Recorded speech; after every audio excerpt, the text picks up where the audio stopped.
ఏ రాష్ట్రానికైనా రాజధాని ఎంత అవసరమో ఆంధ్రప్రదేశ్లో గత 5 ఏళ్ల పాలనే ఒక ఉదాహరణ. అమరావతి విషయంలో వైసీపీ మొదటి నుంచి కూడా క్లారిటీ లేకుండా ప్రవర్తిస్తుంది. ఈ మాట నేను ఎలా అనగలిగాను అంటే, ఆ పార్టీ నుంచి ఒక నాయకుడు వచ్చి ఒకలాగా స్టేట్మెంట్ ఇస్తే మరొక నాయకుడు వచ్చి ఇంకొకలాగా స్టేట్మెంట్ ఇస్తాడు.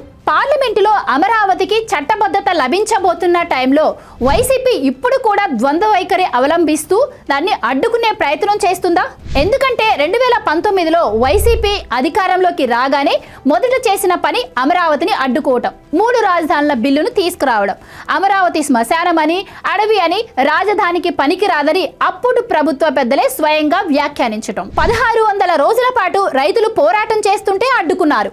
మొన్నటికి మొన్న అమరావతి మహిళలను వేశ్యలు అన్నారు. అప్పుడు అడ్డుకున్న వాళ్ళే ఇప్పుడు పార్లమెంటులో బిల్లు పెడుతుంటే రైతులకు న్యాయమని కొత్త రాగం పాడుతున్నారు. ఇప్పుడు పార్లమెంటులో వైసీపీ ఎంపీ మిథున్ రెడ్డి కోరుతున్న సవరణలు బిల్లులో చేర్చాలి అంటే బిల్లును సెలెక్ట్ కమిటీకి పంపాలి. సెలెక్ట్ కమిటీకి పంపాక దానికి 1 year పైనే టైం పట్టొచ్చు. అంటే బిల్లును నేరుగా వ్యతిరేకించకుండా చట్టబద్ధతను అడ్డుకోవాలనే ప్రయత్నం జరుగుతుందా? పార్లమెంటులో ప్రవేశపెట్టే బిల్లులలో వైసీపీ మొదటి నుంచి కూడా ద్వంద్వ వైఖరినే అవలంబిస్తుంది. ఇప్పుడు అమరావతి కూడా చట్టబద్ధత లభిస్తే రాజకీయంగా భవిష్యత్తు శూన్యమని వైసీపీ భావిస్తోందా? అందుకే ఇప్పుడు రైతు ప్రేమికుల ముసుగు వేసుకుంటున్నారా? ఏపీ ప్రజల దశాబ్ద కాలపు నిరీక్షణ, రైతుల త్యాగం ఇవన్నీ చూశాక అమరావతికి శాశ్వత హోదా రావాలా వద్దా? మీ అభిప్రాయాన్ని కామెంట్స్లో చెప్పండి.